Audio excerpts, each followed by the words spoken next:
mabilis kaysa sa karaniwan ang pagpapaandar ng sasakyan ni Rafael. Naunahan nila ang sasakyan, maging ng kanyang kuya at ng mga magulang. Magpapakamatay ka ba? Kago, huwag mo ko idamay! Inis niyang baling dito. Para kasi silang nakikipagkarera sa bilis ng paandar nito. Lalantakan pa kita. Bakit naman ako magpapakamatay eh? May naghihintay na ligaya sa akin. Sabi nito. Manyak! Rafael naman kasi eh. Bagalan mo naman. Masusuka ko sa bilis ng takbo natin eh. Reklamo niya. Para kasing hihiwalay na ang kaluluwa niya sa bilis ng takbo ng sasakyan nito. Sa isang kondisyon. Sabi nito na ikinalingon niya dito. Alam niyang katarantaduhan na naman ang iniisip nito. Anong kondisyon? Tanong niya dito. Let me do you. Sabi nito na ikinapatda niya. Baliw ka ba? Ayoko nga. Inis niyang sagot dito. Ano siya baliw? Para hayain ito? Okay, sabi mo eh. Sabi nito na mas binilisan ang takbo. Nasa may slacks na sila at kunti na lang ang sakyan na kasabayan. Malayo na sila sa mga kasama nila. Halos hindi na siya humihinga sa nervyos dahil pakiramdam niya ay hindi na sumasayad sa semento ang gulong nila. Romeo, sige na! Inis niya na singhal dito. Nakita niya ang pangisi nito at ang pagbagal ng takbo ng sasakyan.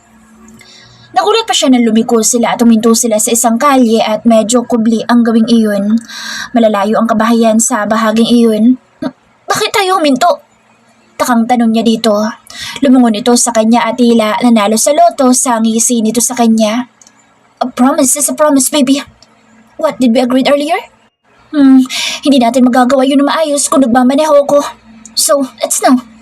Sabi nito na bahagyang inayos ang kinuupan niya dahil naka-seatbelt siya at wala siyang nagawa kundi ang umayon. Are you tired? Malambing na tanong nito matapos ang mainit na tagpo sa kanilang dalawa. Oo, sagot niya. Napangiti naman ito. Pahinga muna tayo. Isuot mo muna ito at baka hindi na ako makapagpigil. Hindi na tayo umabot sa bahay. Pilyong sabi nito. Ito na nagbalik ng panty niya at shorts. Naiihi ako. Sabi niya dito. Sige, may malapit na gasoline station dito. Sabi nito na nagmamaneho ng paalis. So ayan, halos hindi siya makatingin sa lalaki. Sobrang nahihiya siya sa namagitan sa kanilang dalawa. Para siyang nabibitin sa ginawa nito sa kanya. Nang uminto ang kotse nito sa gasoline station ay nakahinga siya ng maluwag. Nakapark din kasi ang sasakyan ng mga magulang niya doon. Here, tara. Sabi nito na tinanggal ang kanyang seatbelt at inalalayan siya pababa sa sasakyan. Napalingon naman sa kanila ang kanilang mga kasama habang siya ay tila hinahamig ang sarili dahil pakiwari niya ay nanlalambot pa siya matapos ang ginawa nito sa kanyang katawan. Teka lang, para kasing nanlalambot ang katawan ko, lalo na mga tuhod ko. Sabi niya dito, mahirap pala kasing lumakad kung lalambot ka, parang anytime mabubuwal ka. Hawak ka sa akin, hindi naman halata. Ang lakas nga ng ungol mo kanina eh. Sabi nito na hinampas niya sa balikat. Kago, baka marinig ka nila. Saway niya dito. Sus, bakit? Totoo naman. Hindi ka ba umuungol kanina? Nangaasar na tukso nito. Che, kasalanan mo to. Paninisi niya dito. Huwag kang maninisi kung nasarapan ka naman. Hala, lakad na. Baka isipin nila na may ginawa tayo. Puno ng kaaliwan na sabi nito. Waliw ka talaga. May araw ka din sa akin. Banta niya dito. Sa'yo naman ako araw-araw. Hirit nito na ikinamaang niya. Hindi siya prepared sa kilig na dulot ng mga tirada nito. Taming alam. Irap niya dito. Hoy, kayong dalawa. Magkasama na nga kayo mula kanina, hindi pa rin kayo nagbabate. Ang hina naman. Tukso ni Yael sa kanila. Mahina na kasantuhod itong isa. Ang bagal na nga ng takbo namin, puro pa reklamo. Sabi naman itong kasama kong malandi na nakikikain sa pagkain ng mga kaibigan nito. Hoy, anong mabagal dun eh? Halos sumiwalay na nga ang kaluluwa ko sa bilis eh. Inis niyang sabat. Bakit, naghiwalay na ba? How does it work? Tila takapang tanong ni Jai. Tigilan mo ako, Jai. Makaihi na nga lang. Inis na inuwanan niya na ang mga mapang-asar na mga barkada ng lalaki. Naks, dalaga na. Ninong ako ah. Ani Kuya Dos na hinawakan ng braso niya. Hinampas niya naman agad ito at tatawa-tawang umilag naman ang baliw na kaibigan ng kuya niya. Bilisan mo baby, di ba tayo tapos? Sabi ng lalaki na paulit-ulit na umalingaw-ngaw sa kanyang isipan. Mukhang may part 2 pa ang namagitan sa kanila, ngunit nakapagtataka na hindi naman siya nagagalit sa hayaga na pagpapahiwatig ng lalaki. Bagkus ay tila lalo siyang nagiinit sa sinabi nito. Nang makapasok siya ay naabutan niya si Mommy. Nak, lagyan mo nga nito ang likod ko. Sabi nito na may hawak na oil. Ang baho nito, Mi! Reklamo niya pero kinuha niya din naman. Kung may asawa ka na anak, mas maigi na nagpapahid kayong mag-asawa ng ganito. Mas mainit. Biro nito. Mommy naman eh. Baby pa ako at saka wala pa ako nobyo eh. Reklamo niya pa. Ah, hindi ba kayo ni Rafael? Mali yatang nabalitaan ko. Sabi nito na ikinakaban niya. Mukhang napansin ng ina niya ang kakaibang tinginan nila ng malantod na lalaking iyon. Wala no, masyado na kayong chismosa, Mi. Sabi niya dito. Sus, may nakita kasi kami kanina. Nagtutukaan. Makahulog ang sabi nito. Ayaw niya na magsalita, baka maging defensive. Baka kasi nasilip dito ang kissing scene nila ng lolo niyo. Medyo torrid at intense pa naman, nakakahiya. Di ka na nakaimik, kasi nahuli ano. Nasa tamang edad ka na naman kaya ayos lang lumandi ka kahit na one time lang. Sabi nito. Grabe naman ang mga words of wisdom mo, Mi. Masyadong nakaka-motivate.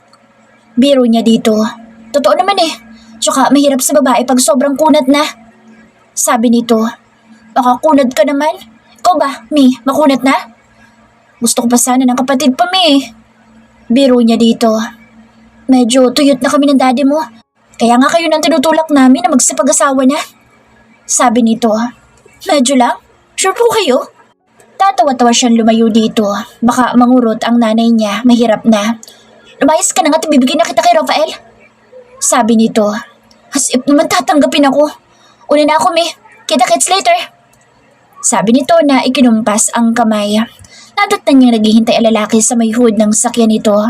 Nakashades ito kaya hindi niya tsa kung siya ang tinititigan nito. Ang tagal mo naman yata sa loob. Baka nagpakit ka pa dun sa iba. Saloso pa naman ako. Sabi nito na ikinakilig niya. Baliw. Sabi niya na naglakad na papunta sa pinto ng kotse nito. Pinagbuksan naman agad siya nito ng pinto.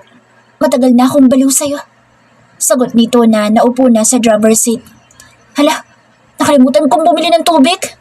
Sabi niya, mukhang uhaw na uhaw ka ah. Nakangising sabi ng gago. Hinampas niya ito sa balikat. Double meaning yun ah. Sata niya dito. Iba kasi ang laman ng isip mo kaya double meaning. May tumbler ako dyan. Turo nito sa may gilid ng passenger seat. Halos mga lahati na ang laman kaya napangiwi siya. May bawas na to eh. May laway mo na. Sabi niya pa. Huwag nang maarte. We should survive earlier. It's just the same. See? Hindi niya napaghandaan ang pagyuko nito at paghalik ng mariin sa kanyang mga labi. Balo ka talaga. Makita nila tayo. Sabi niya na kinurot ito. Para lang silang magnobyo na naghaharutan. So, ano ngayon kung makita nila? Nakita kaya tayo naghahalikan ng mommy. Sabi niya dito. Ngumiti ito. So, okay naman daw ba ang performance natin? Biro pa nito. Kaya kinapan niya ang braso nito upang kurutin pero iba yata ang nakurut niya. So naughty. Nagulat din yata ito sa nagawa niya. Uy, di ko sinasadya ah. Braso mo dapat ang kukurutin ko. Namumula ang mukhang depensa niya. Naintindihan ko, baby. Alam kong namiss mo talaga siya. Later, you will see him again. Pilyong sabi nito. Wala akong balak. Depensa niya. Sus, magkakahiyaan pa ba tayo? You begged for him earlier. Tukso nito.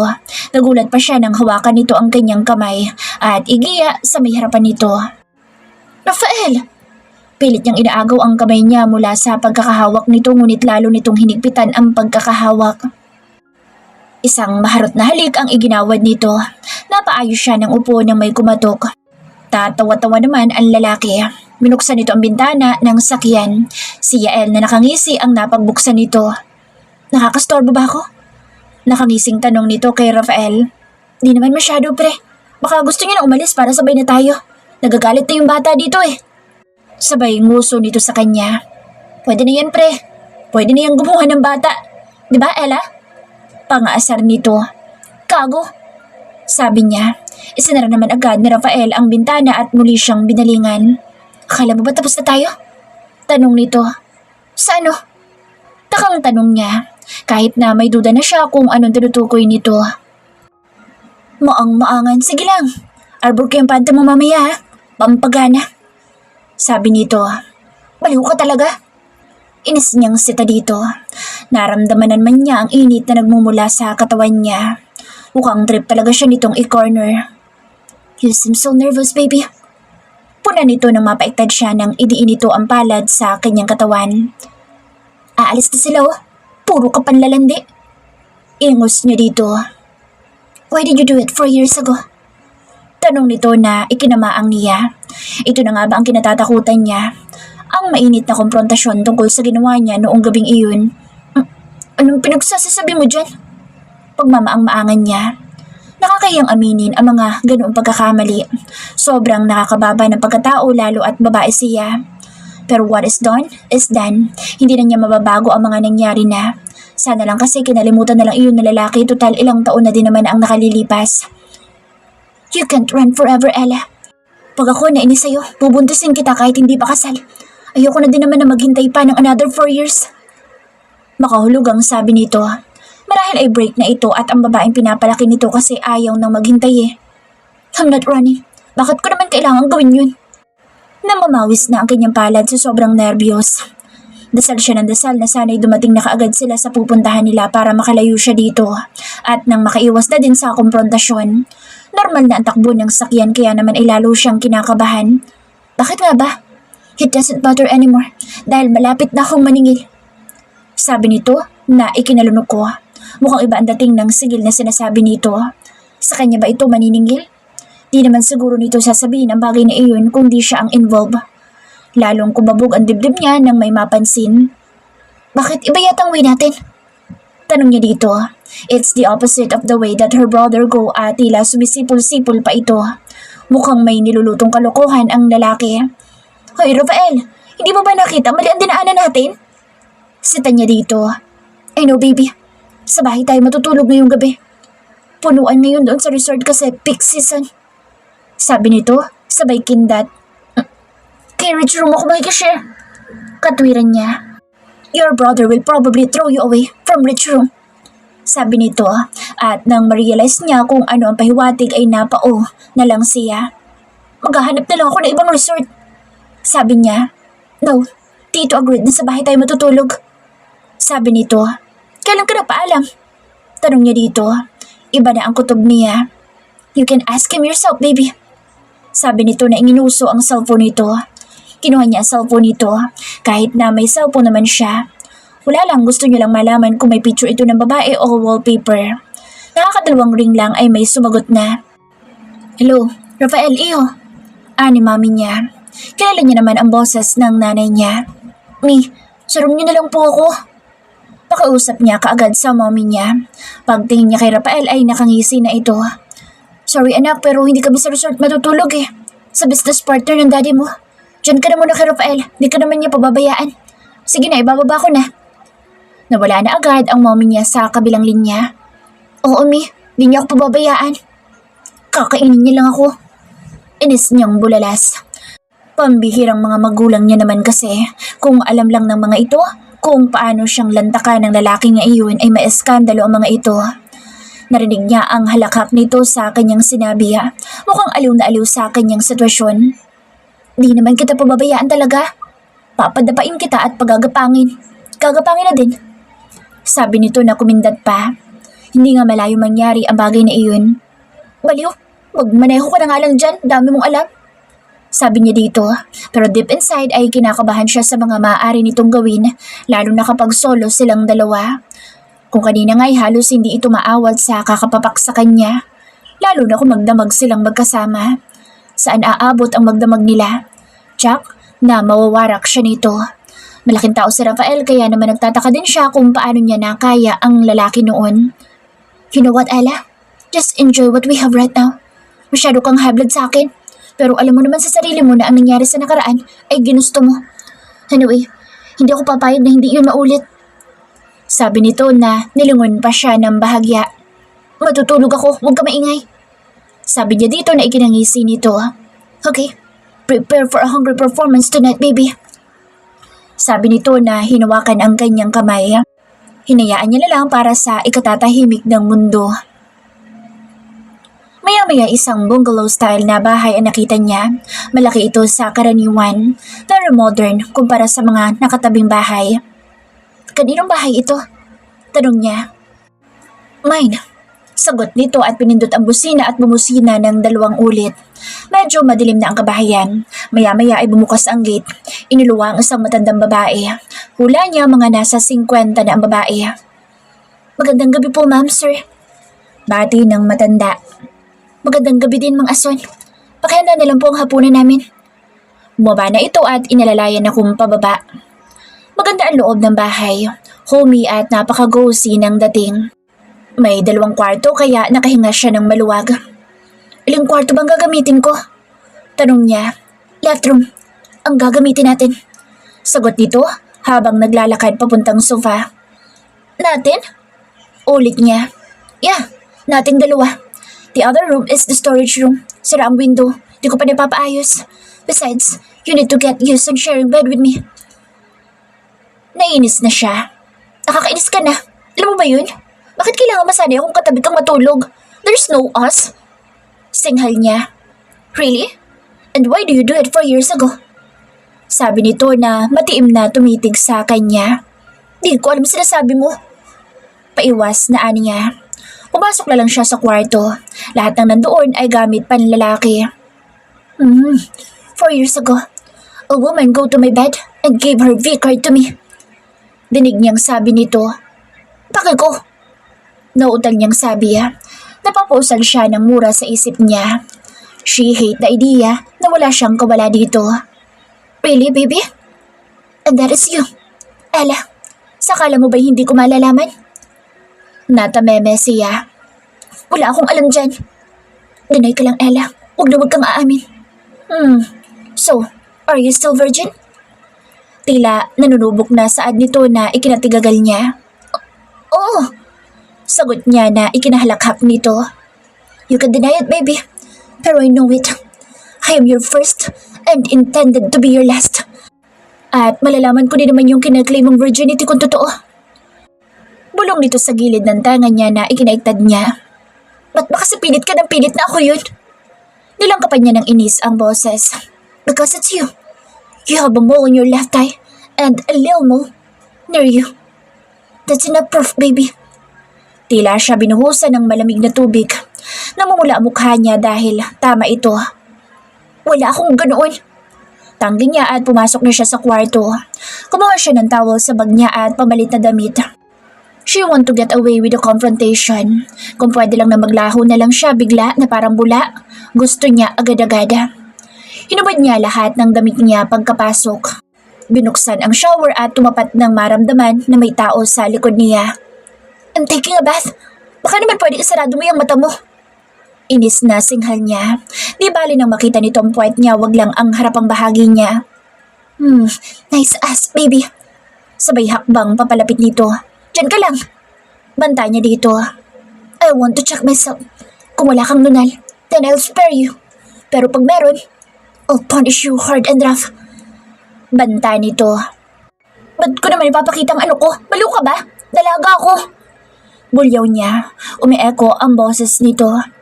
Baby, magkakasama tayong 2 dito. Isang buong linggo. Kaya umiwas ka man ngayon, we still have 6 days. Besides, I already saw it. Remember? Lintades in Palawan? Sabi nito. Paano niyo ba naman makakalimutan ang araw na iyon yun lang naman ang araw na nagbago ito ng pakikitungo sa kanya. Nawala bigla ang kasungitan nito at napalitan ng kalandian at kamanyakan. Di pa ako nababaliw para ipakita yun sa'yo, no? Umatras siya habang nakatakip ang kamay. Ngunit nasa dulo na pala siya. Napatili na lang siya nang mahuli siya nito. Isang mapusok at mapang-angkin na halik ang sumalubong sa kanya. At ng mga oras na iyon ay isang mainit na sandali ang muli nilang pinagsaluhan. They dance in their own rhythm as if there's no tomorrow. Lahat ng pananabik sa ilang taon ay naibsan. I love you, baby. Bulong nito nang marating nila ang rurok ng kanilang pag-iisa. Paulit-ulit hanggang halos hindi na niya maigalaw ang kanyang mga hita. Why, Ella? Tanong nito maya-maya. Why what? Naguguluhan niyang tanong. Why you did it 4 years ago? Masuyong tanong nito. Natigilan siya at bumunghalit na naman siya ng iyak. Dala ng hiya at lahat ng emosyon at pangungulila niya dito sa mga nakalipas na taon. Dahil tanga ako. Na kahit alam kong hindi mo malalaman mahal kita pero pakala mo ba? Oh baby, do you know how happy I am? Nakangiting pilyo na tanong nito. Hindi ko alam at wala ko. Rafael, hindi ko na kaya. Ungot niya na ikinatawa nito. Isang masuyong halik sa labi niya ang giginawad nito. Bago bumangon at pagbalik ay may dalang basang face towel at pinunasan siya sa kanyang katawan. Matapos ay kumuha ng t-shirt at isinuot sa kanya. May damit akong dala. Napabangon siya. I want you to wear my shirt, baby. Kumuha ito ng suklay at masuyong sinuklay ang buhok niya. Maya-maya ay may kumatok. Tumayo si Rafael. Naka-shorts na ito at sando at pagbalik ay may dalang tray ng umuusok pa na pagkain. Let's eat first. Para may lakas ka para mamaya. Sabay kindat. Namumula ang mukhang nag-iwas siya ng tingin dito. Sinubuan naman siya ng akmang kukunin niya na ang kutsara ay mabilis ditong inilayo iyon. Nahihiyaman pero isinantabi na niya. Wala na din naman na siyang itatago pa dito. Nang matapos silang kumain ay lumabas ito upang ihatid ang pinagkainan nila. Tumayo siya at sumilip sa labas. Tahimik na ang buong kapaligiran kaya bumalik siya sa pagkakahiga. Balot na balot ang isip niya ng pag-aalala para sa mga susunod na araw ng buhay niya. Yes, they had sex pero ano ba ang label nila? Humiga siya, medyo masakit ang balakang niya. Maya-maya pa ay payapang humihilik na si Ella, dala marahil ng kapaguran. Masakit ang katawan niya, malamang. Pagdilat niya ay medyo nasilaw pa siya sa liwanag na nagbumula sa bintana. Awkward silence crept within them.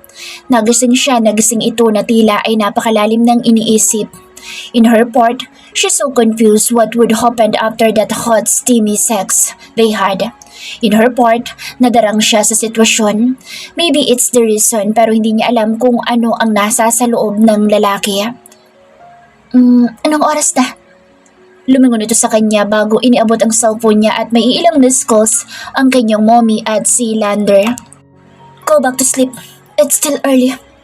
Sabi nito na muling pumikit. Nasaktan siya. What did she expect? Na pag may nangyari na ulit sa kanila ay mamahalin na siya nito? Na magiging sweet na ito sa kanya? She is fool kung yun ang iniisip niya. Tumalikod siya. Isang butil ng luha ang kumawala sa mga mata niya. Malamang ay nagsisisi ito sa nangyari kaya nakatulala. At baka ngayon ay umiisip na ito ng paraan upang iwasan siya dahil baka mapikot ito. Hindi niya na iyon dapat pang ipagtaka. Marahil nga ay nagkaroon sila ng ganitong encounter but it doesn't mean na mauuwi na sa relasyon ng lahat. He is a billionaire while she has nothing. She is just a simple employee. Yes, she came from a well-off family pero hindi noon nabawasan ang agwat nila sa buhay. Alam niyang laro lang ang lahat para dito. Ang inaalala niya ay ang hindi nito paggamit ng birth control. This is the last time. Huwag ka nang umulit pa, Ella. Madala ka na. Sana, you'll be left behind again. Masasaktan ka lang. Once na magsawa na ang lalaki, tsak na itatapon ka na niya. Na parang basura. Sad reality na kahit kailan ay hindi ka nababagay sa lalaki. Ayaw niyang maging panakip butas kaya naman iiwasan niya na ang lalaki ng tuluyan para makamove on na din siya. Nakatulugan na niya ang pag-iisip kaya nang magising ay maliwanag na. Nagbihis siya. Matapos na maligo, gising na ang lalaki at nakamasid sa may likod bahay kaya hindi na nito napuna ang kanyang pag-alis ng walang paalam. Nang may dumaan na sasakyan ay sumakay siya ng tricycle at nagpahatid sa kinaroroonan ng kaibigan at ng pamilya niya.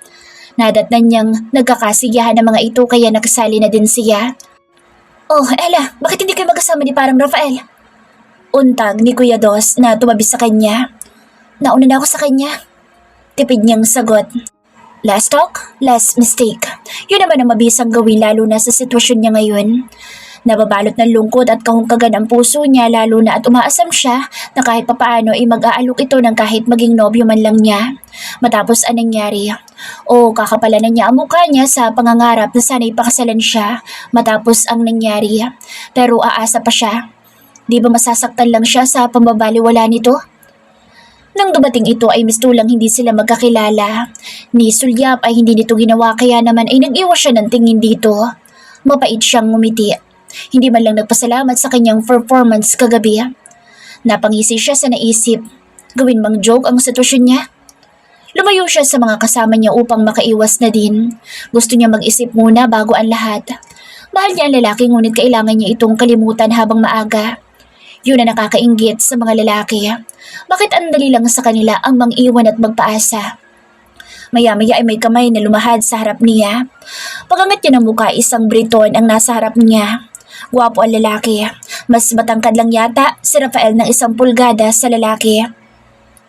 Hey pretty, I'm Dax. Pakilala nito sabay lahad ng kamay sa kanya and who is she to refuse? Maybe it's her chance to move on and look for someone that can appreciate her presence. Ella here. A tourist? Tanong niya.